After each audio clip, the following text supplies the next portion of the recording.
Hello and good morning, everybody. Welcome to the Charisma webinar about Raman Goes to Industry. We will have a recording. This seminar will be recorded, and we will have several presentations. And after each of them, there will be like 5 minutes time for discussion. And at the end of all the presentation, we will have a general discussion for the further questions that you may have. So the webinar is about Raman Goes to Industry. This is part of the European project CHARISMA. CHARISMA stands for Characterization and Harmonization for Industrial Standardization of Advanced Materials, much shorter CHARISMA. And what we are doing is basically dealing with a technique which is ideally suited for industrial applications. It is a very convenient technique because it can provide non-destructive analysis in pretty much real time. And it's not limited to any kind of sample. It can be solid, can be powder, can be liquid, gas, vapor, you name it. And it may work under any condition, high, low temperature, high, low pressure. And it makes this technique highly versatile. Actually, if you make a literature search about application of Raman, you will find it is in almost any field of knowledge. And conceptually, you can define that Raman is very important, for instance, as a quality control and assurance for pharmaceuticals, polymer, whatever material is being made. But it can also help in the fabrication itself, during the process monitoring, to make these materials. It is extensively used for nanotechnology, material science. Talking about materials, we can also use it for material identification, but it may also be used for counterfeit, just by verifying that indeed a given material is what we say it is, and also by using enabled nano-active Raman markers within documents or given materials. In forensic science, again, you can identify any kind of drugs, explosive, whatever. Environmental monitoring, pollutants, chemicals, and just I got a small message here.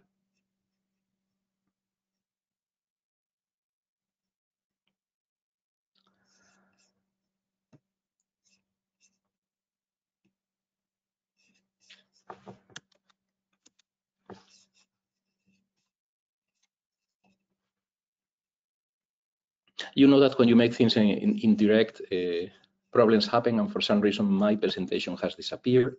So you have to excuse me for a second and ask our host if I'm on screen or where am I? Dear Miguel, we are seeing your screen, but not your presentation at the moment. Exactly. So bear with me for a moment, and I'll try to find out what is happening. But you are the presenter, and you should be able to share your screen. Yeah. Yeah, finding the presentation. Okay, God themselves are against us because basically the computer is paying no attention to anything I do, except the mouse that moves around freely. I cannot swap between programs for everything. So if you excuse me, I guess I will have to reboot my computer because it's simply not responding. You know, the computer is not a Raman system, so it's not as good as spectroscopy, but there's no way I can go to my presentation. Would you like to maybe keep on introducing, or we can go with the first session? I can continue without the images. It's not as cool as it should have been with the images. Yes. Sure, please. And just give me one, please bear with me for 1 second, which maybe I have solved. You got it? You got it? Yes, currently we are I cannot be in presentation mode. About if I'm not in presentation mode, it appears to be running. So basically, I was telling you that Raman is good for everything. It still cannot fix when a computer crashes, but for the rest of the things, Raman is the best solution you may find. And the important thing is that in spectroscopy, in Raman spectroscopy, dealing with the intensity, with the frequency, with the position, with the relative intensities is giving you a lot of information. If you look at the higher part, you see, for example, a sample which is a plastic, and if you look at 60 positions of a homogeneous material, the 60 spectra pretty much look the same. Over here, you can see also bands which are informing about the structure of this PET material. It looks alike. If we make a degradation of this material and we get an uneven material where there is like different kind of amorphization and oxidative degradation, then you can see that the crystalline structure is no longer so well defined. And basically you get like peak broadening, but also you are getting like changes in the relative intensity of some bands, or you can also get both things, changes in the relative intensities, change of the broadening of the peaks. Now, all this information very accurately correlates with changes in the structure of this polymer, for instance. Now, the challenge is when we want to make this in a quantitative manner so that we can have a quantitative use of this spectra. Because the challenge is that when you are looking at this given material or any other material, you are not always using the same Raman system. You may be dealing with high-end, medium-end, portable, handheld Raman systems, and therefore they do not deliver quantitatively the same spectrum. To the human eye, you will say, okay, this is the same compound, but if you want to make a quantitative analysis, there will be differences. Even for a given Raman system, at different locations, with different configuration, different optical paths, different laser, there will be differences. Small differences, but critical when you want to deal with the material, product, or process monitoring, or validation, or identification. Spectroscopy is ideally thought like light interacting with the matter and getting the spectrum. But the reality is that you experimentally have to illuminate somehow the radiation, the laser on the sample, and then you have to treat this scatter light so that you make it into the measurement. And all these variables will have a setting on the ultimate signal that you are getting into your Raman spectrometer. And when you do that, and you are comparing a given sample with different Raman systems, you will see that there are differences. In Charisma, what we are doing is to develop a number of reference materials and algorithms to compensate for that. The reference materials will help us identify the different biases of the different Raman systems, and when you apply the algorithm based on these reference materials, you can compensate and have a significant improvement so that the position of the peaks is consistent, the relative intensity is consistent, and of course you cannot make miracles. If you are dealing with a high performance system, you get the good resolution. If you deal with a handheld low performance system, the resolution will be lower, but the peak positions and the relative intensity will now be much more consistent. So we are dealing with reference materials helping us to benchmark what is the peak position, the relative peak position, the relative intensity, the peak width, and we are dealing with harmonization algorithm. All these measurements are integrated in this characterization chart, which basically is describing the kind of levels from the measurement preparation, the instrument calibration, the data acquisition, data analysis. Now, the good news is that complex as it appears, basically what we are describing here is how we are dealing with the samples, the data pre-processing, post-processing. But at the end of the day, what you will have is a collection of reference samples and tools, either online or that you download, so that basically you upload the Raman spectra of these reference materials and the Raman spectra of your samples, and then you can harmonize these spectra to get something which is already quantitatively interoperable, and make them in a format that can be compatible for many systems. We are touching base in examples for fabrication of nanomaterials with topsoe. We have another demonstrator in additives on plastics to protect the food and prevent the bacteria formation. This protecting agent is Raman active, and the idea is that at the logistics of the supermarkets, for instance, they can easily double check whether this material is still protected or not, and you need an accurate Raman measurement, even with portable Raman systems. And the Spanish Mint is adding like a Raman active markers that can be added to documents like passports, notes, whatever. And it is important because in the absence of a good calibration, documents may appear to be invalid.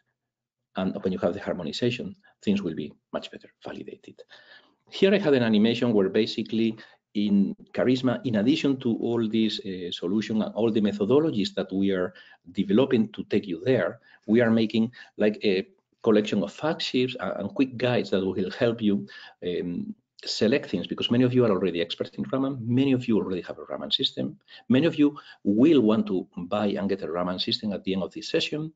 And here we have a number of fact sheets and infographics describing you how to get a Raman system and dealing with how the procedures for dealing with Raman data, the applications in food packaging sector, the analysis of heterogeneous catalysis, the security printing and Raman spectroscopy, the fundamentals of these security documents, Raman printing, implementation for the harmonized spectroscopy industrial processes, the fundamentals of this implementation, and the key considerations for Raman equipment acquisition and implementation.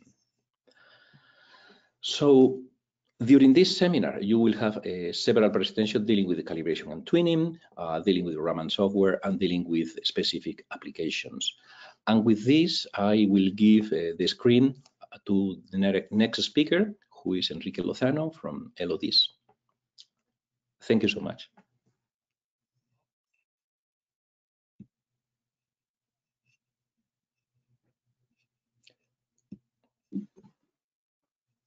Can you see and hear me?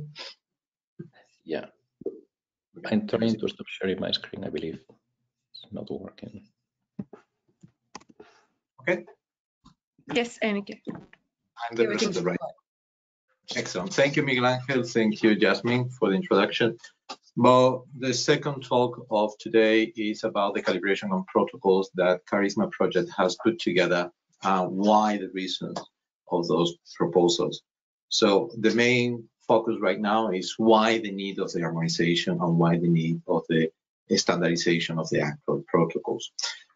Today, we have identified and is very broadly understood by the broad community on spectroscopy that there is a little bit of consistency on the reproducibility of the data. We have examples of the pharmacopoeias, where if depending which pharmacopoeia you define, you can see that the polystyrene that they are using, they are a little bit off from each other. When you take a look into database like the RUF database and you plot, for example, the diamonds, you can see that there is difference on diamonds. And we don't know if that is because the diamonds are different or because the instrumentation is different. So there is a little bit of uncertainty in anything that we are doing today with Raman spectroscopy. And this because there is not a real connection in between all the different protocols and proposals that define what the Raman device is and how it needs to be calibrated. That is part of the Charisma project to put a little bit of order into that. And that's why we have created new calibration protocols that they can be used in new devices, but not for all devices, just a section of the units available on the market. But as well, we want to address the need of correcting data in instruments that are already calibrated but need a further verification. It's what we call the virtual calibrations. So the project has been working in parallel in those two directions to be sure that we try to cover as many people as possible in the process of harmonization of the data. Today, the protocols that has been created target only 532 and 785 lasers. The project can potentially be expanded to practically many other wavelengths, but right now the protocols focus on those systems. The protocols are fully tested in-house across all the different partners in the Charisma project. Regarding the protocols themselves, they are right now defined, they are right now under supervision of Sense and Elect. That is a CWA workshop, and there is two proposals to create two standards on this regard. Basically, what the protocols propose is, first of all, that you need to treat any Raman device as a whole, not as an individual components that you test individually and then you put together. It's quite important for a very consistent and solid calibration that all the instruments are tested in the same way. So for the wavelength that we are using, we propose neon as the first wavelength calibration with a very well-defined protocol in terms of how to identify the peaks and how assign the wavelength precision. Then we do a silicon test, then we do a calcite test, and then we do a polystyrene test. That gives us the x-axis. Then we do an intensity correction, that is the y-axis, And then at that point, we will have an instrument calibrated or a virtual calibration generated. Furthermore, a second stage of that, what my colleague Maria will present it, is how to twin different instruments in between to guarantee the transferability of the data in between the different devices. The neon calibration is selected because we understand that there's other source of light that can be used, but neon is the one that covers very well the two wavelengths that they were in the main focus of the project. With those lines, according to international recognized standards, tables like the NIST, we first identify the spectral range of the spectrometer, and we define precisely the pixel numbers. This is very accurate, and we have done a lot of testing to guarantee what is the best peak fitting, what is the way that the peaks need to be identified and assigned. Furthermore, we take a little bit further the experimentation, and we calculated the pixel resolution across the full spectral range, not only on one particular wavelength that is maybe interested for particular manufacturers. We want to have a full understanding of the spectral response in the Raman device. And then we created a new kind of graphic that is a spectral dispersion, is the behavior of the Raman response of the instrument. Then we do the analysis with silicon. Silicon is a very well known. Practically everybody has a piece of silicon in the lab to verify the instrument, but all silicons are not the same.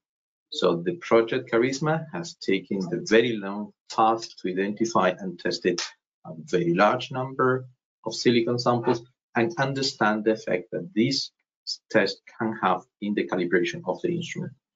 In this plot, we can see that the variability of different types of silicon is not the same. Silicon is silicon, but the doping agents can make that the shape of the silicon change a little bit. We are not talking massive difference in between the different type of elements that we are using here, but the difference introduced a small error that then accumulated along the calibration process. And that is the reason why the divergence in between the different manufacturers that we want to address with this project, these kind of calculations, is to guarantee that everybody understands the impact that those steps will have in the calculations. So silicon is selected. We prefer logically use one type of silicon. We force one type of silicon mean point. Everything is at the preparation for publication, so you will have access to that information. And then we compare the neon and the calcite samples. Neon has holes in the spectral range, so we cover with the calcite some of those areas where there is not fully defined, and we keep analyzing with the calcite silicon the full spectral dispersion. So we have even a better understanding of what is the response of the system, and any mathematical calculations can be correct. And the final element of the calculation is, for the x-axis, is the polystyrene. We take a piece of polystyrene that covers very well the full spectral range, but we understand that polystyrene, again, as mentioned before, is not unique material. There is different type of polystyrene. So we compare the polystyrenes according to the ASTM standards. We calculated a lot of different polystyrenes response, and we find logically there is a winner versus that table in the ASTM. But we find that it was not enough, so we decided to create new tables that define the polystyrene. That is a much more comprehensive table of what is the different values that you can expect in any kind of polystyrene, and define what is going to be the effect of that polystyrene in the validation or calibration of a Raman device. So that finished the x-axis, and then we move to the y-axis. Y-axis in Raman can be calibrated using a white light, can be used using a NIST standard, or we can create a new standard based on LEDs.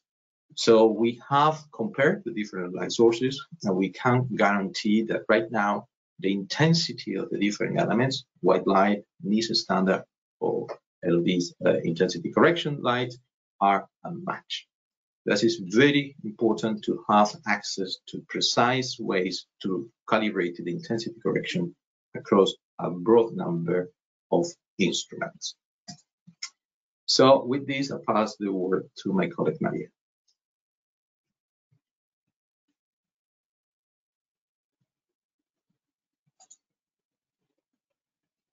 Thank you, Enrique.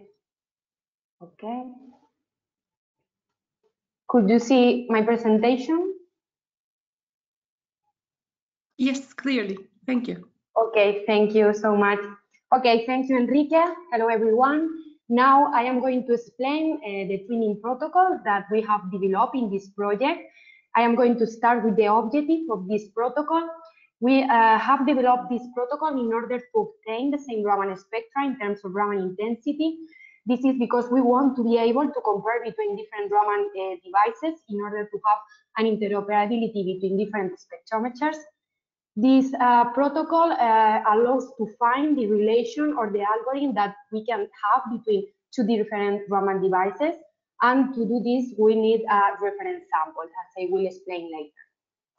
So our main objective with this protocol is that by measuring in two different instruments anywhere, thanks to this reference sample and after applying this twinning protocol, we want to pass from, sorry, because I can't see the screen. Okay, yeah, now, sorry, okay. We can pass from non-harmonized Raman spectra in terms of intensity to harmonized Raman spectra, as you can see here. Okay, so regarding the different, wait, sorry, because I can't see the screen. I don't know why. There. Okay, sorry, okay. So in order to develop this Raman twinning protocol, it consists mainly in the calculation of a correction factor. This correction factor is an experimental constant that allows to correct differences that we can have in the efficiency of each spectrometer. This is obtained for a pair of instruments and includes all the variations that we can have in different parameters. Once we have calculated this correction factor, we have already our Raman devices twinned, and at this point we can harmonize our Raman intensity of our Raman spectra. Regarding the reference material that we have developed for this twinning protocol, it consists in a composite material of anatase and an epoxy polymer matrix. This composite material is homogeneous and stable. And then it was deposited on a polystyrene support. As you can see in this figure, we obtained this new reference sample where when we measure in the white part in the composite material, we obtain this type of spectrum where you can see the different Raman bands of the three materials that we have. And the main band of the titania will be the protagonist of this twinning protocol, as I will explain later.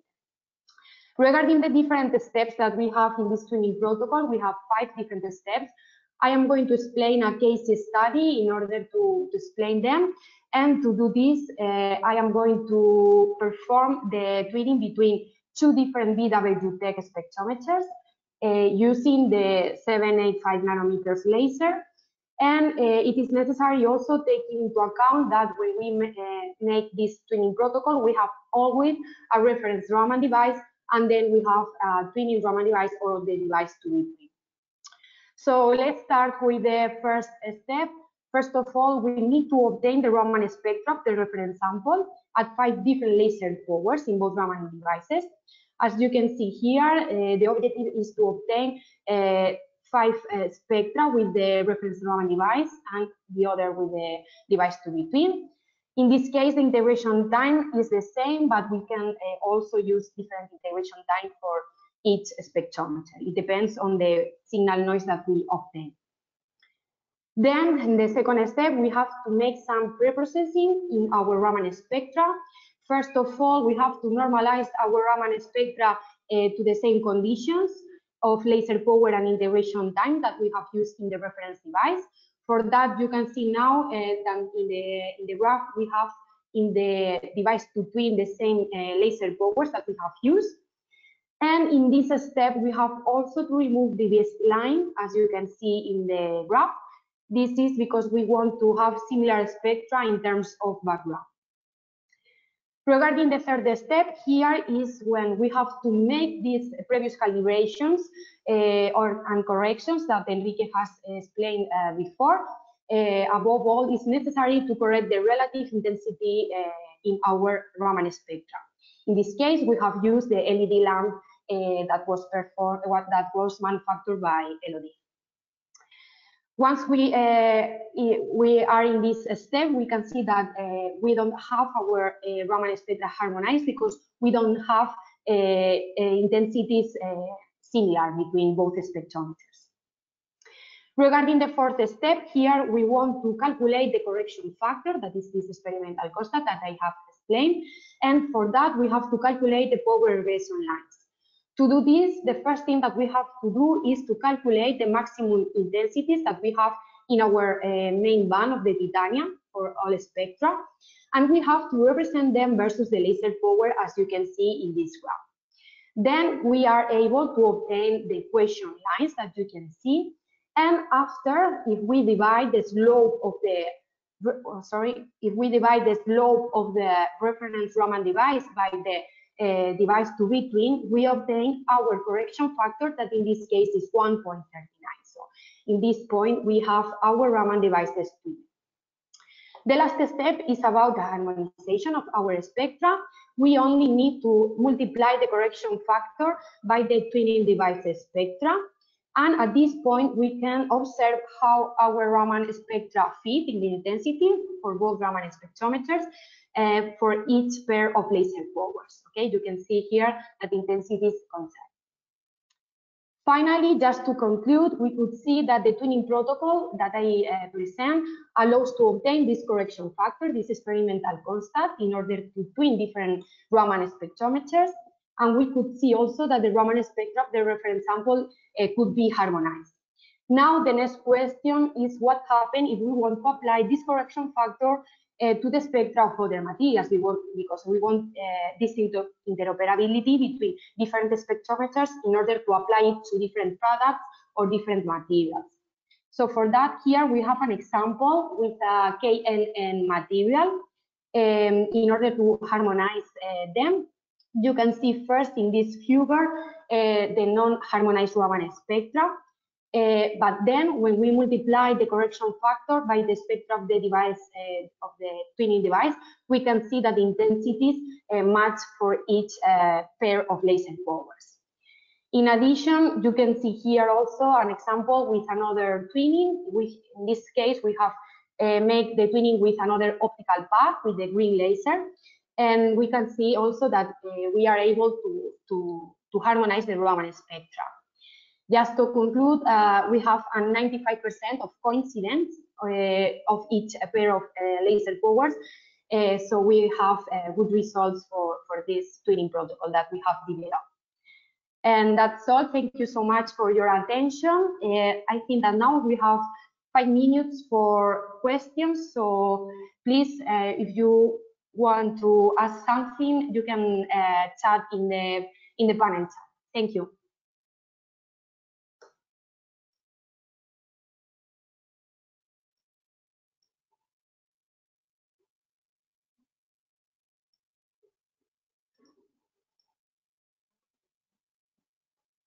I don't know if, because, sorry, Jasmine, I don't know if I can see the chat panel. You should be able to see the chat panel because I think everybody sees that. But the thing is, Okay. we don't have any questions at the moment. So Okay. we invite Okay. all the, if they have questions, maybe we can just wait like 1-2 minutes if a question arises, or we can continue with the other speakers. Okay. Okay.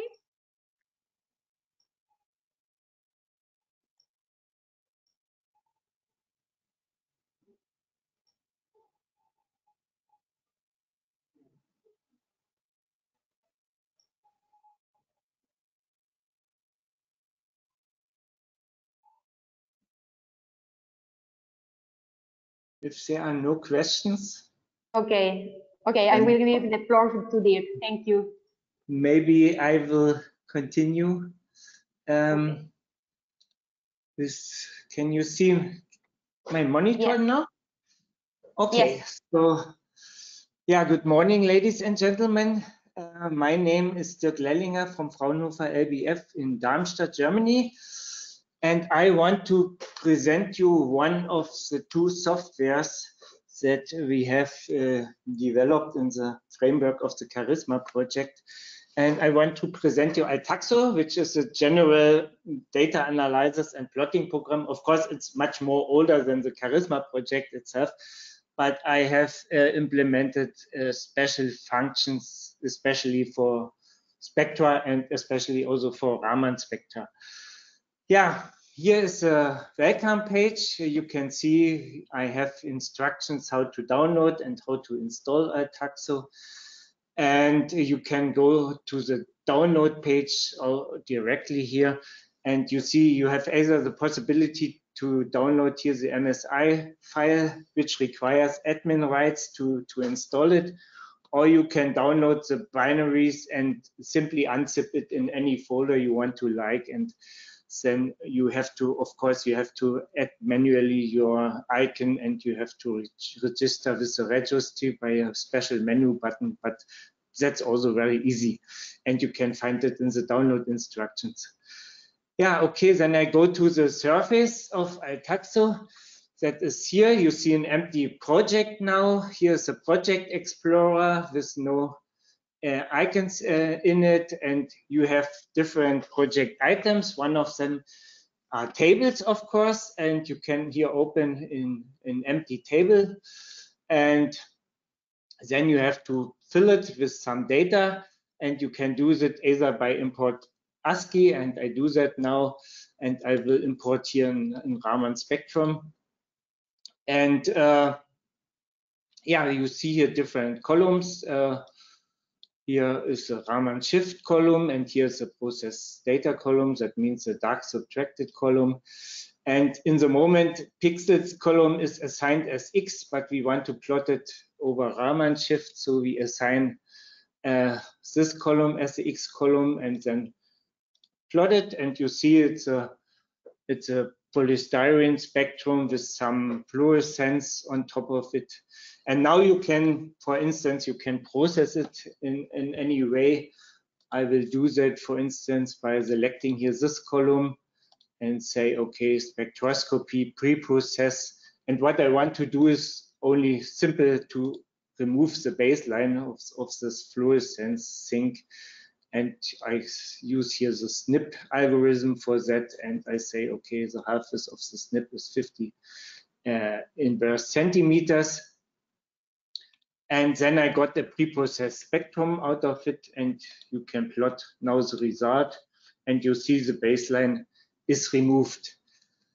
Any of those tables here, remember where the data came from. For instance, this original table with our spectrum, it remembers that it's an ASCII source, and here's the file name of this ASCII, and also the pre-processed table remembers what it was by showing here the pre-process options. And you can, if you are not happy with the result, you can change any parameter here. Of course, you can also import not only ASCII spectra, but all other spectra. I make another empty table, and here you have the possibility to also import galactic SPC files, JCAM files, Renisha files, and other things. Okay, you have seen in the previous talks that we have talked a lot about harmonization and how to make X and Y calibration. And here I have a prepared Altaxo project with the neon spectrum, with the silicon spectrum, and with the polystyrene spectrum. And okay, the neon spectrum, it looks like a neon spectrum. You see here's also some baseline on top because it's my instrument, it's a YTEC instrument. And you have also a silicon spectrum, and you can plot that also. Here's the silicon peak. Okay, and now you can say, here's the neon spectrum, and analyze it in terms of what is the deviation from the NIST positions of the peaks. And for that, I say here spectroscopy, Raman neon calibration. And the only thing I have to enter is a rough idea about the wavelength of the laser, because that will narrow the search range. I say 532 system, and I want to have a new table for the calibration table, and then I press OK. And you see here you have a plot of the wavelengths deviation over the wavelengths of the system, and you see it's not much, but in terms of inverse centimeter, which we say later, it will be more. And then you can go to the silicon table and say, okay, because a full X calibration needs both neon and silicon, and you say, okay, analyze the spectroscopy Raman silicon calibration, and you can leave it as it is. The destination table is the same table as we have for the neon, and you press OK, and then you get the full Raman calibration table. And what is important now is the deviation in terms of shift now. First, you see the calibrated laser wavelength is not 532, but 531.86 something. That is one of the things. And the other thing is the deviation of the shift values from the real from the shift values of the systems. And this y-axis is the deviation of the in inverse centimeters, and the x-axis is the Raman shift in inverse centimeters. Yeah, and with that table, now you can go to the polystyrene table, for instance, and say, okay, I want to have an X calibration with the polystyrene table. I don't show the Y calibration now because that takes too much time. And you can do it even also by pre-processing here the polystyrene spectrum, and you can say, okay, here in the X calibration tab, you say, okay, you want to use that table which we now created to use it for the calibration. And what you got now is a calibrated polystyrene spectrum. Of course, you doesn't see any difference or in terms to the real spectrum, only a little bit shift in the x-axis, yeah. But that's all. Yeah, and what else can be done, but I will not show it now because the time is running away, is you can even make peak analyzers, so you can find peaks and fit them, even a lot of peaks. And finally, you can then make thermometrics with a lot of spectrum, and you have spectra that depends on some concentration of some additive or so. You can make calibration, yeah. And with that, I think I'm finished and give my word to Nina Shelitskova, which will show you another software which you can use for data analysis. Thank you, Dirk. So we don't wait for questions now, right? We can receive questions after your presentation, Nina. We already have one for Dirk, and then we can. Okay, very good. Very okay. Good. Very good. Where's my presentation? Okay. So you see the presentation in presentation mode. So you already saw one. Okay, my name is Nina Zhelyaspova. I'm from a consultancy company, Idea Consult, based in Sofia, in Bulgaria. And we saw one of the software developed in Charisma. This is the second one, which we had in principle the goal to develop harmonized Raman database, and we need a common solution to cover a lot of use cases, not only standalone software application, but also web applications and batch processing. So our solution is develop an open source Python library, which we call Raman Chada 2, and we can use it in Python script, Jupyter notebooks, which are popular these days, and also develop a graphical user interface application, which I'll show in the next slides, and also, of course, online services. So Raman 2 library you could find in the standard Python repositories and release. It's an open source software openly available on GitHub. We support a lot of readers for different formats, also writer for HDFA based formats, and a number of processing algorithms, which include basic ones, but also some new ones. And finally, calibration workflows have been implemented. So the calibration results, we can store them in not only calibration, but also the spectra. We can convert them into the Nexus format, which will track all the processing steps. I'll not go into details at the moment. And while this is very nice for those who are versed in Python, for users who are not programmers, we need a graphical user interface. We selected to create an add-on of a well-known data mining software, Orange, which is also Python-based. And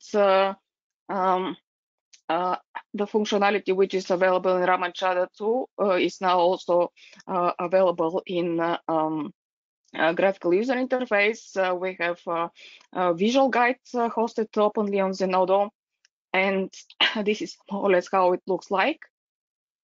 We can have visual programming of combining workflows for loading spectra, processing spectra, etc., and also implement more complex workflows. We can also have more complex functionalities like twinning protocols Maria was explaining, and have this automated. And now I'll go to the demonstration of Raman 2 in a Jupyter notebook. So I hope I can switch my screen. Oops, you see my screen with the notebook, right? Yes, Nina. Very good. So this is the Jupyter notebooks where we can run all at once or run by steps. So we have the steps listed here. We start with loading a metadata template where we have the spectra we want to work with listed. This is data from Fraunhofer created spectra created by Dirk, but we can also switch to different files if you like for the demonstration. So we have this metadata loaded, and the next step we say that we want for the calibration, as already demonstrated, neon and silica, and we'll be testing with polystyrene. Then the next cell is showing that how we work with Raman channel. So basically, this is very easy.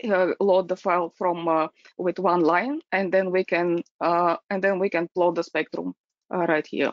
So this is normal plots with the spectra as it's data taken from the raw files. Then we can write them in a HDF5 format for the if we like to retain them. So this is also easy one line to write into these files. And then we can process the spectra. So this is mostly for illustration of the different functionality. We can crop the spectra. We can subtract baseline with different algorithms. We could write these processed results into the same file with different data sets. We can normalize, and then we can plot the results. Then we go to the calibration. We have some code to do the calibration model, which is basically we need to specify the laser wavelength and then derive the model curve, the calibration curve based on the neon peaks. So this is again one line, and then we have laser zeroing using the silica spectra. So this is again one line, and at the end we can apply the calibration. So basically, here's how it works. we load the neon spectra and the silica spectra we have plotted at the beginning of the notebook. This is intermediate results just to illustrate the process and give you some flavor of the internals and the matched peaks. And then here is also intermediate results, how we use the silica spectra for laser zeroing. At the end, we can save the calibration file, and we can in principle load this later in a different notebook and apply it. So applying is also easy. We can now load the polystyrene spectrum from a file again. We can do some processing that we like, and then we apply the calibration and we can plot it. So this is the results for the polystyrene spectrum. Of course, we can write it in HFI format, but we can also export it to more convenient form. And for the sake of the demonstration, I'll now change the file and we'll run the notebook again. And then you'll see we'll have different spectra now coming from EUDIS instruments. And there was already a question what happens if your spectra is not nice. So basically, you can do some pre-processing to handle that. And then we have the same illustration of deriving the calibration model, laser zeroing, and finally the calibration spectrum. This, of course, could be done in a batch mode with hundreds of spectra, and this is what this software enables. And of course, I'll just show the screenshot that we can do this also in orange, but I'll not go into details here because I don't think we have time.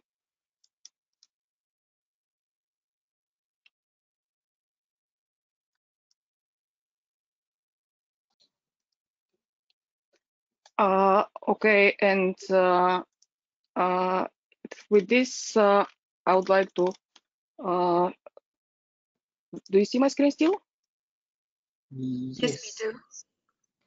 Yes, I'd like to thank everybody, and we'll be presenting the software in the Rome conference iCourse.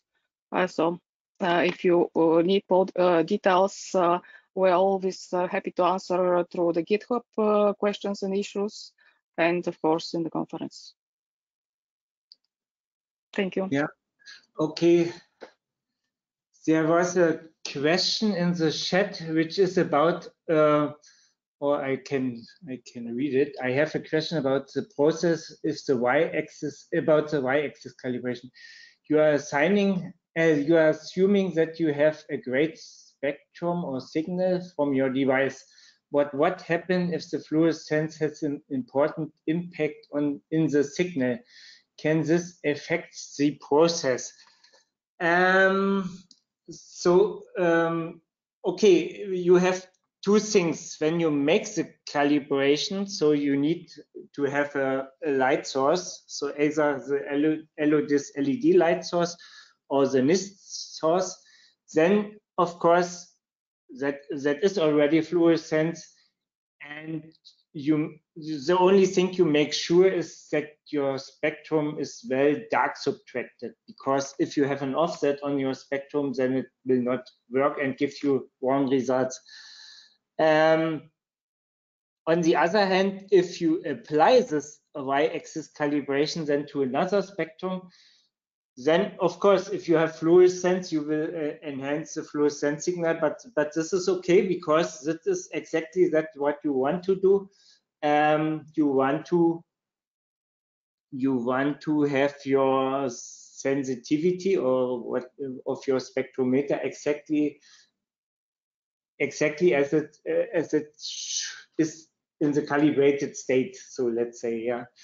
So that's okay in this case. That's a feature and not a bug, let's say.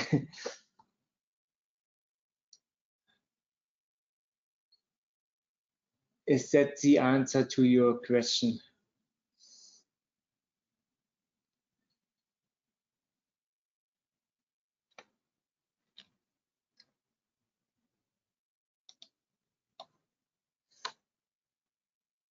Okay, yeah, that was the answer. Okay.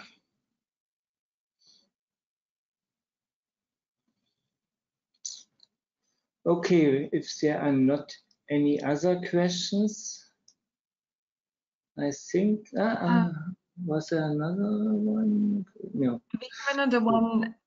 It's actually for Nina. I'm going to copy the question in the chat panel so that everybody. Okay.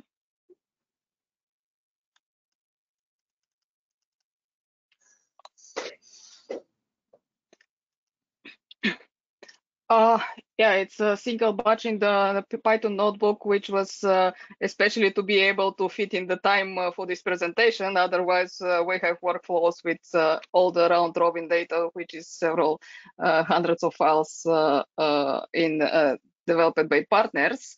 With Raman images, not yet the focus of Charisma was single spectrums, but we are aware of other software which are able to do that, and hopefully we can include. Okay.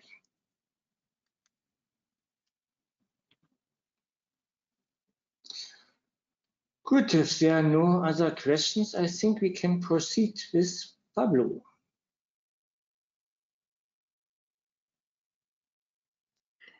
Yes. Yes. Hello, can you hear me? Yeah. Yes, Pablo. Can you see my screen? Yeah, very small, yeah. But so for the information to the participants, we had some technical problems. I tried everything possible, but I couldn't connect this time to the GoTo webinar, even though we had many GoTo meetings and it always worked. But today it didn't. So we try something completely new for everyone here, and that is that I sent my presentation to Jasmine, who is so kind to present it on her screen, and I can only follow the whole thing via my telephone on a very small screen. But I have the presentation here on my computer on a big screen, and we'll try to see if Jasmine can go through the presentation as I am talking here via the telephone. Huh? So let's see, I hope it goes more or less well. Yeah, my name is Pablo Beato. I work for the Danish company Topser. The company has its mission to decarbonize the chemical industry. I work in research and development in a department which is called Clean Fuels and Chemical Catalysts. And I've been in the company for 20 years, and actually since the very beginning, I am working also with Raman Spectroscopy in the company and in many different fields. And today I have just selected a particular field that I have been working very much on. Not because it is so famous, but it's actually a very difficult field for Raman in particular, which I think makes it also very interesting. Okay, so next slide. The agenda is that I will talk about zeolites, a specific type of materials. I'll give you a very short introduction to the zeolites and then how the Raman spectra of zeolites look like. And what I was telling you already is that the understanding of the Raman spectra is actually a little bit behind many other areas of Raman spectroscopy on different materials. I'll talk about a specific type of zeolite, so-called double six ring structures. And then I will give you two examples in the applications how we are trying to use Raman spectra in industry. As I said, I could have chosen different ones, but of course, I'll give you one where we have been trying to work hard, which is in the hydrocracking area, some zeolites. And then actually the same type of zeolites we are investigating in the Charisma project, where we are trying to follow the crystallization of a zeolite, which is really a great challenge, as you will see. Okay, next slide. So I'll give you short the intro to the Raman spectra and zeolites. First, next slide to the zeolites. Next slide. Yeah, exactly this one. So zeolites, in reality, many people also call them molecular sieves, but zeolite comes from the Greek word, in principle meaning something like boiling stone. This is because it's a microporous materials. It has a very high internal surface area per weight. So you can come to several hundred square meters per gram of internal surface area. And in these little pores that have the size of molecules, water can be absorbed quite effectively. And when you warm up this crystalline material, which in principle looks just like a powder, like a white powder, then it looks as if it boils, which is where the name comes from. So the water inside the pores is starting to evaporate, and this is where the name comes from. It's a very huge structural diversity. So at the moment we know about 265 different types of zeolites. There is a zeolite database in the net actually. Usually they have this abbreviation, these 3-letter codes, which is providing the characteristic framework type. I've just highlighted a few there on the slide. And there you can also see, for example, a benzene molecule that fits into these micropores. So when we talk about micropores, in reality, what we mean is anything between, anything that goes up to a maximum of maybe 2 nanometers in size or so, right? So it's really it's small pores. In catalysis, which is the field that we work with, in heterogeneous catalysis, we work with it because they act as strong solid acids, and thereby they can actually activate molecules by donating protons. And then in addition, due to these very very defined pore structure, they have something which we call shape selectivity. So with shape, it means the shape of the pores, which allows only certain molecules to react in these materials, which makes them so attractive because they can be very, very selective for chemical reactions, for certain chemical reactions. Okay, coming to the Raman spectra, next slide. I've shown here the Raman spectrum of a Y zeolite. 3-letter code would be FAU. It's the zeolite that I would say is the most commonly applied one, and in chemical industry also the largest. I think amount-wise, it's the zeolite that is most used.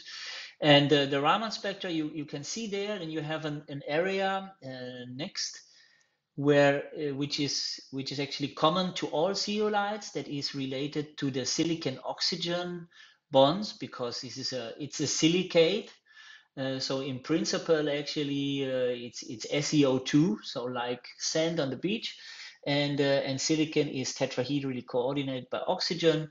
So the material in principle is just a network of these silicon oxygen tetrahedra. So all zeolites have something related to the symmetric and asymmetric stretching of this silicon oxygen tetrahedra. But then next, there is a region which is characteristic for each zeolite. So we call the zeolite structure is often also called topology, and this is very characteristic for a specific zeolite. Next slide. Just to highlight that this area, this framework characteristic area is, I just showed the Raman spectra in this area for 3 different zeolites, also quite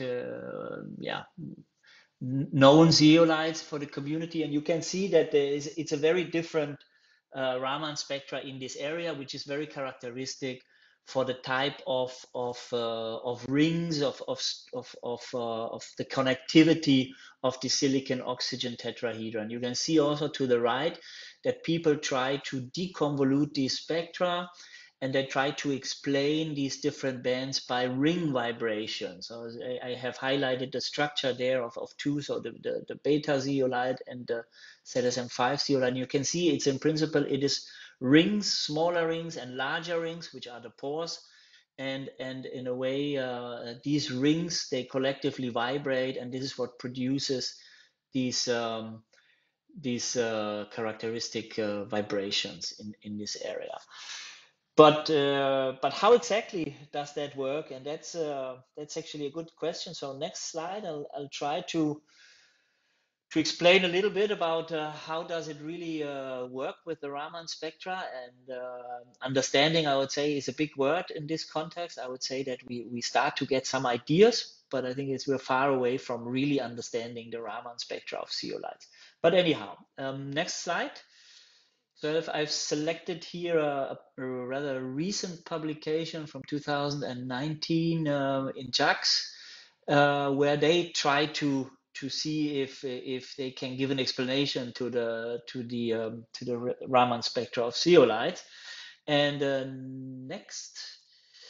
So the question that they ask is can the features really be assigned by these individual rings, or is there something that you need to think about larger building units that can explain this type of vibrational modes? And next.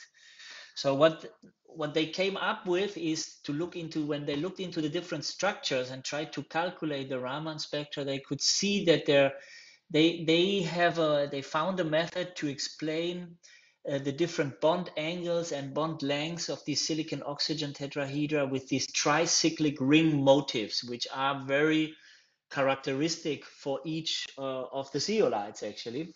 And when they did these calculations, next, and you can see they compared the experiment with the simulation, and they got relatively good explanations by using this technique of the tricyclic ring motif. So in this case, it's Shabaside, and I'll come back to that one. You can see it is quite good, but these main peaks, there is a duplet in the experiment, and you can see in the simulation it's only a single peak, right? That's actually something that is quite interesting. And next. Okay, I have already said that, but let's have a look a little bit into these spectra in more detail. We had a little bit different approach. So next slide. This is again the spectrum of the Y zeolite, and next I have plotted next to it the spectrum of the Shabaside. And this is just the spectra that also was in this publication. You can see this duplet on this Shabaside to the right, and then the left side is the Y zeolite or Fosgaside. And you can also see that they have actually, when we look next into the very characteristic band pattern, they actually look very similar in this area. And that was something which I had seen for a number of other structures, that while I showed you in the beginning that in principle it can be very different for different zeolites, I saw a family of zeolites where this area was extremely similar. So then I looked a bit more into the structure. Next slide. Oh, sorry, I came through that already. So yeah, when you look into the structure of the Y zeolite, what you can see is actually that this whole structure can be constructed by what we call a double six ring. So it's like a prisma that you can see there. It's highlighted in blue on the left. And if you just connect these blue prismas that are, or double six rings, how I call them, then you can see you can make the structure. The whole structure is in reality just a connection of these double six rings, right, in space. And then if you look, next slide, if you look into the Shabaside structure, the other zeolite, it's actually exactly the same, even though it is a completely different structure. But in reality, you can build the whole structure just by arranging double six rings in space. Right, and this was where a bit the thing started for us. So we said, like, okay, and I had other zeolites, and I found that there was this peculiar motif, the double 6 rings. So I had at some point a student here, next slide, and we started to do, she was good in doing theoretical calculations. So we tried to find out, could we actually model the spectra, and was it actually something related to this double 6 ring? And a long story short, we tried a lot of, so we took the structure of the Fourier side, and we took out little components of it, and we tried to model it. And next, what we could see is actually that that for every unit we would choose, the smallest building block that could explain the experimental spectra the best was that we needed the double 6 ring. Once the double 6 ring was in there, then actually the spectrum between the model spectrum and the experiment was actually becoming quite similar, very similar actually. So that was a kind of for us to say, okay, this duplet and this type of Raman spectra is related to the double 6 ring structure in reality. Okay, then next slide, maybe something related to an application. So I was then trying to use this knowledge in a way, because we had observed some not only this type of spectra, but we were working in trying to find easy methods to use these zeolites or use Raman spectroscopy to characterize the activity of these for a certain reaction. In this case, the hydrocracking activity. So this is basically hydrocracking is a reaction where you try to crack down long molecules. Usually in the old days, it was the large oil molecules which you crack further down in order to make a gasoline or diesel. Today, actually, when we think about renewable fuels, you have also, of course, these fatty acids, which you, after you take out the oxygen, you have also long chains, and if you want to make something with them, you also need to crack them down. So in reality, it's the same type of reactions, and you use also zeolites for this. Next. Okay, so what we actually found out is that this duplet, this characteristic duplet of the double 6 ring, which can describe the whole structure, didn't have always the same width. So it was actually, sometimes it became a very sharp band, but sometimes it became quite broad also. And one way to, the usual way to characterize the Y zeolite is actually by measuring the X-ray diffractogram of this structure. And what the X-ray diffractogram tells you is, then you have to know that the Y zeolite has a cubic structure.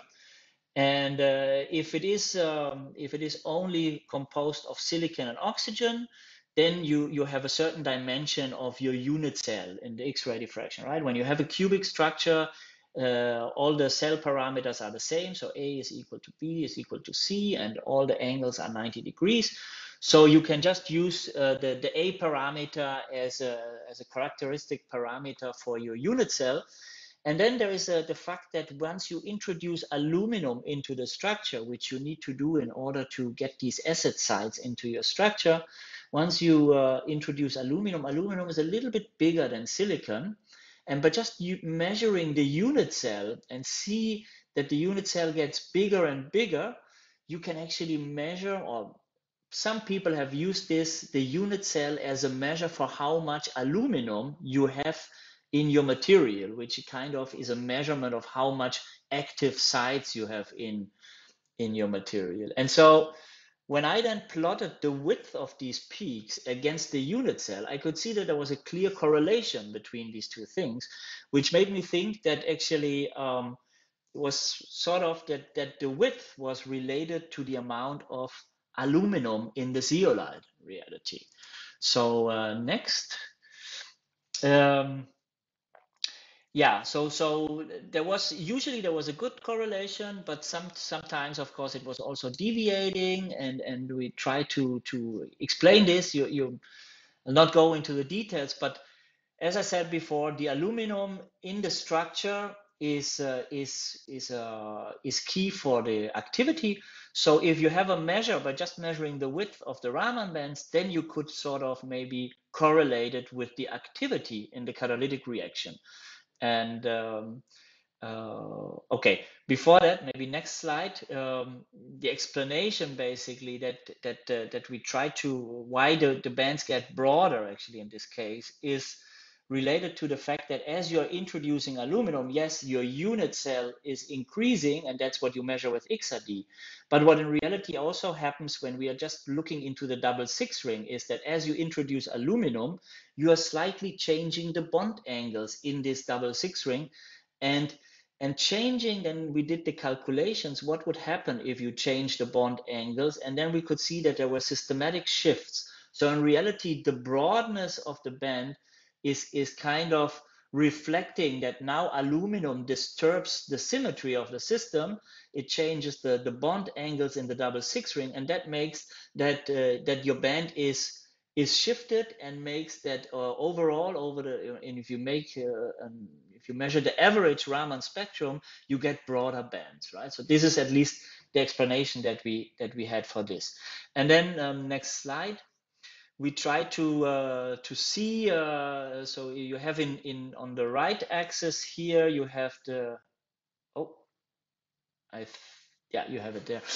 On the right axis, you have the unit cell size in angstroms. On the left, you have the peak width of the Raman in blue, and then in orange, the unit cell size. And on the lower, on the x-axis, I have the activity that is basically defined as the temperature that you need to apply to the in a reactor to this material in order to achieve 75% conversion. So it means that the material to the left has the highest activity because it needs lower temperature to achieve 75% conversion.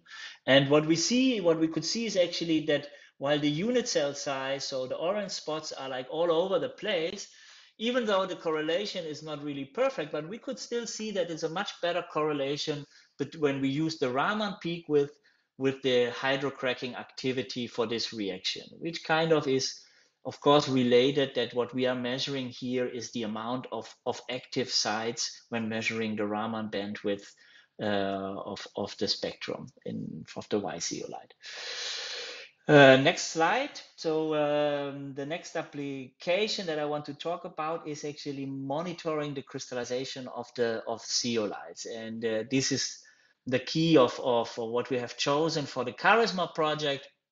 So what we wanted to look at is actually we are producing also these zeolites on a large scale, multi-ton scale, on a multi-100-ton scale, and next slide. There is just a little problem that when you make zeolites in a huge, big tank, what happens is that your crystals grow, but eventually the zeolites are not thermodynamically stable end products. So the crystallization is kinetically controlled, and what can happen very easily is that, yeah, once you have formed your crystals, what can happen is if you wait too long, then actually your zeolite transforms into another zeolite, and that's actually also the case when you're looking into this Y zeolite.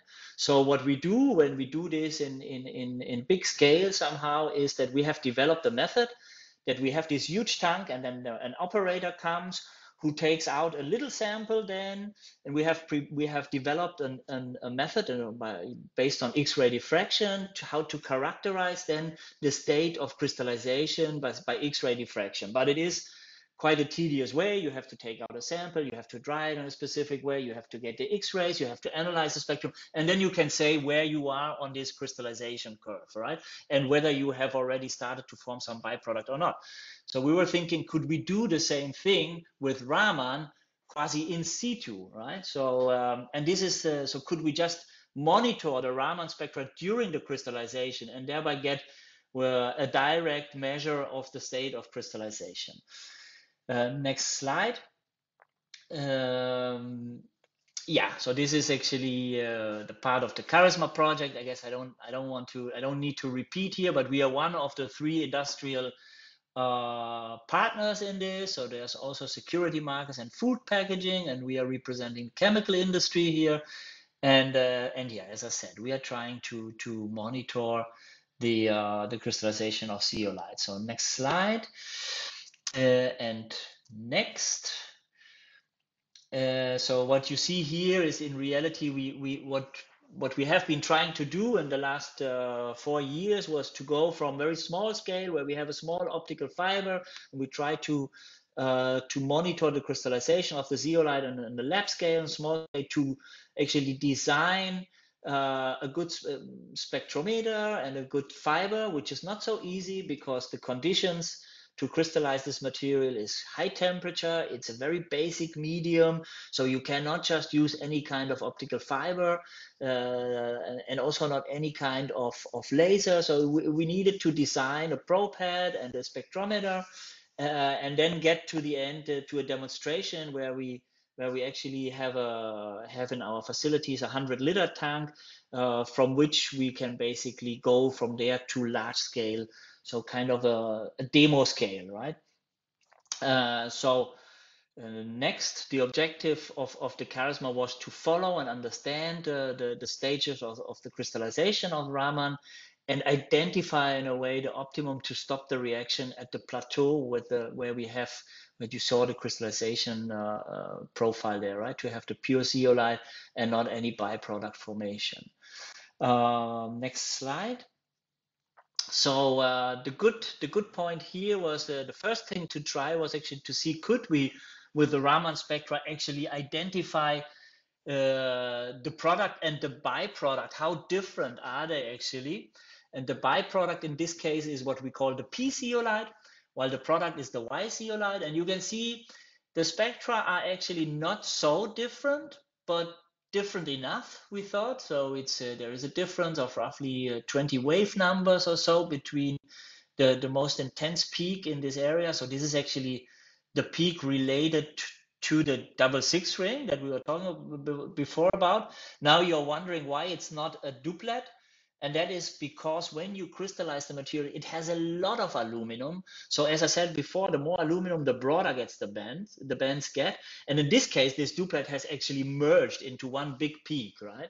So this is why we see just one peak there, one large peak.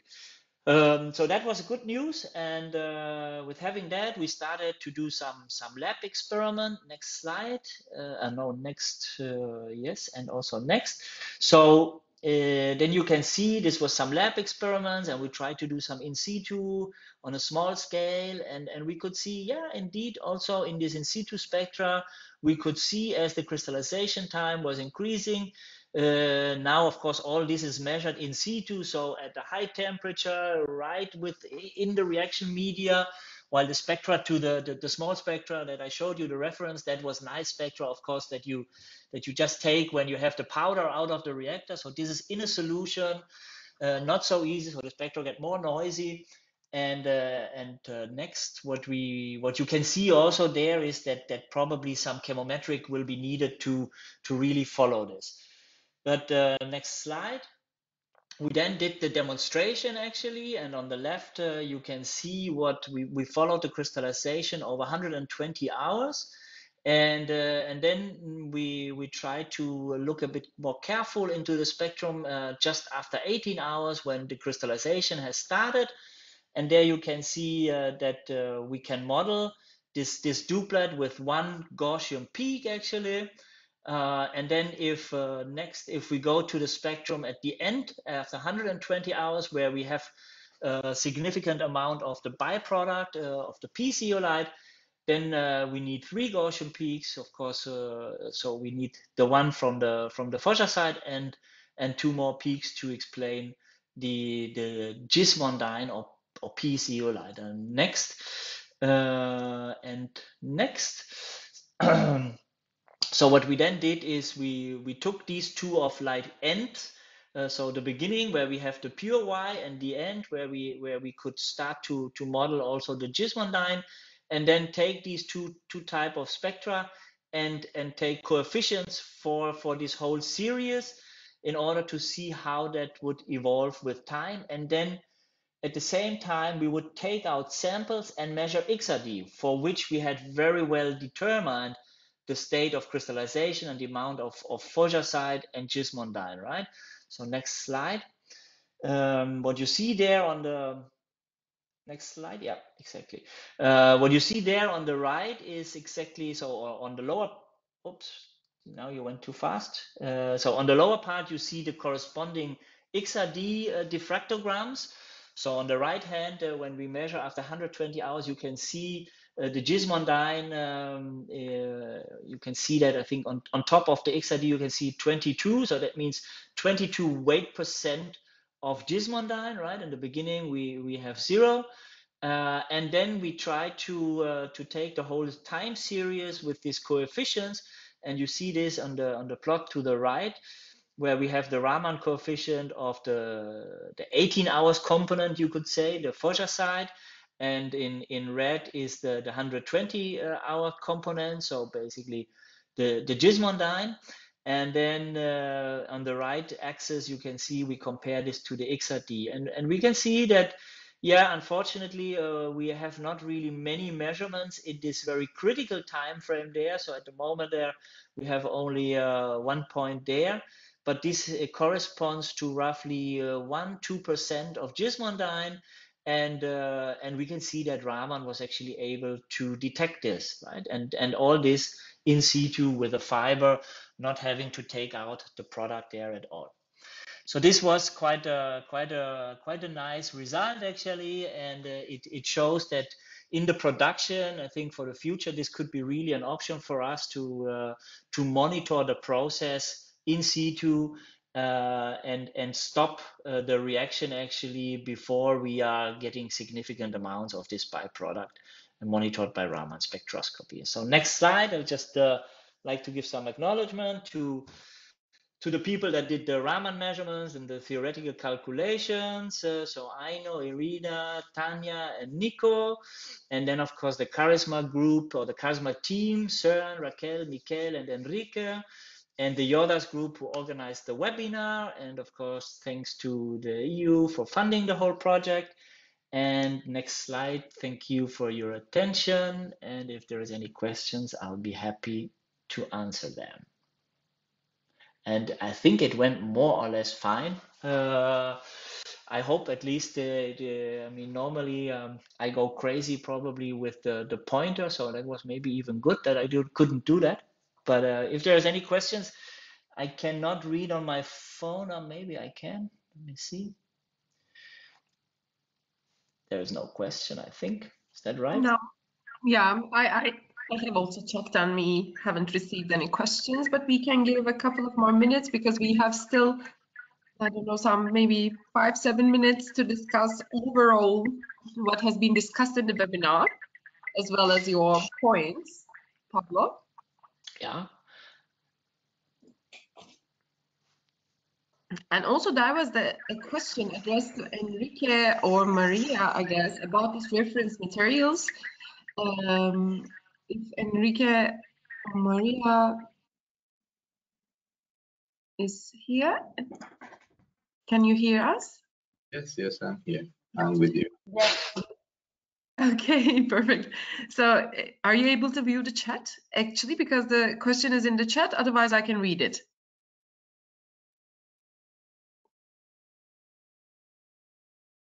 Liquid. Regarding the liquid materials, I can answer, I think, easily that.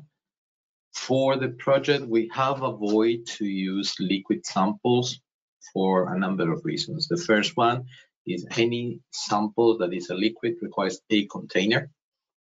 So you will have some level of interference with the container itself if you need to read through the walls, or if you need to read from the top, eventually you have an evaporation after long times of action. So for that reason, we have avoided to use liquid. In particular, we do not advise to use cyclohexane, even cyclohexane is a very good reference material for many things, but you have different conformations in the cyclohexane. So as a reference material, you need to have a very good understanding of the temperature conditions where you're doing the measurement to guarantee that you can use the peaks that you're obtaining in the right way. Otherwise, you're going to have a very broad uncertainty because of that reading. So for that reason, we do not advise to use cyclohexane.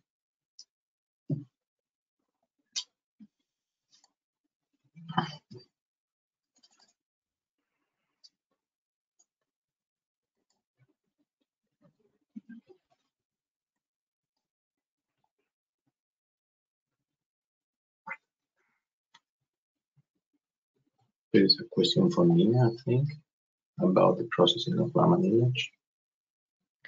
These questions were answered already, so yeah, we are still waiting for other questions if the attendees are. Okay, there's one for Pablo, and let me read it for you, Pablo. Maybe it's easier at the moment. It's from Sarang, and Pablo, thank you for your insightful and interesting research. Similar to your work, monitoring of crystallization in zeolites using XRD and Raman, are there other examples except zeolites? For the crystallization of materials, we have tried a number of other applications also, of course. So there is a number of materials that we use also in other catalysts. For example, when you make spinels, for example, via precipitation method, then it can be quite nice to also have a probe in there. So that's actually quite a useful tool.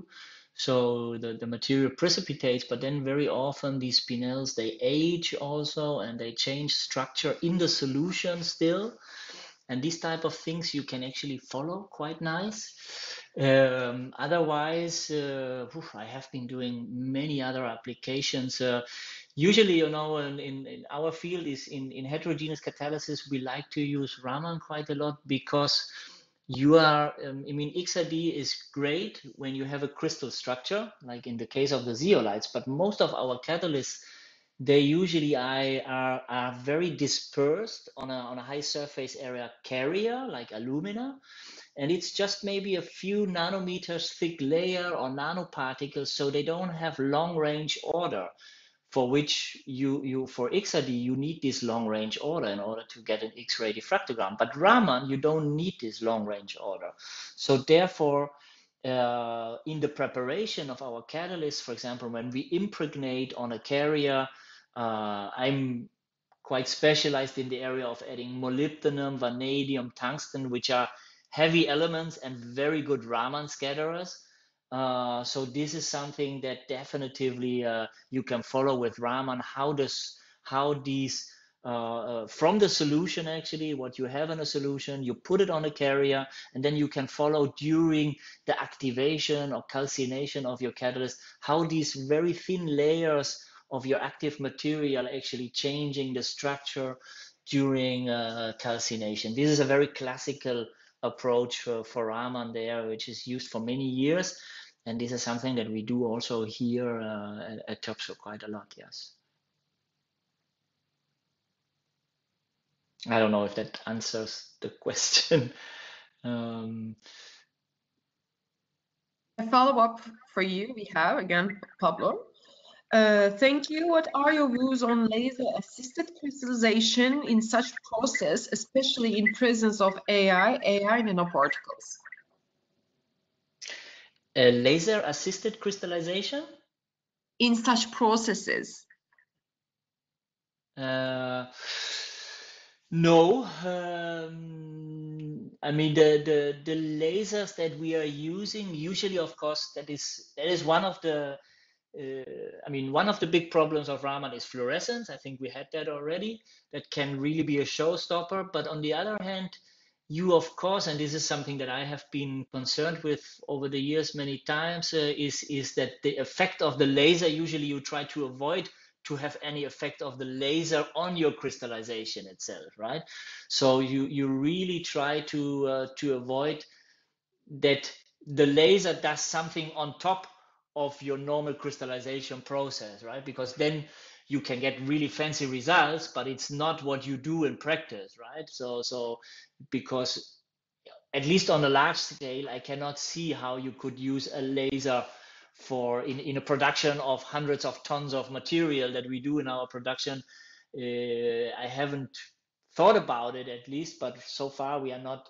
We are usually trying to avoid the effect of the laser, so we are doing all kinds of inventions in order to avoid that laser heating effects or so have an influence on our Raman spectra. And this is actually that's something that not always people have in mind or forget about it, and sometimes you even see in the literature spectra where you can see directly that the laser has influenced the spectra, right? And that's of course what should not happen, and you should make sure that this doesn't happen normally.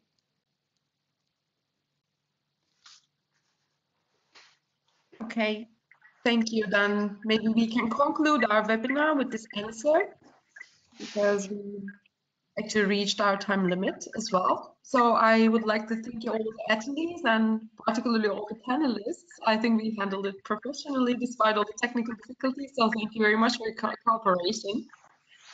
And we hope to see you all again in another event, another webinar, another workshop. So have a nice day. Thank you. Have a nice day. Thank you. Thank you. Bye. Bye. Bye.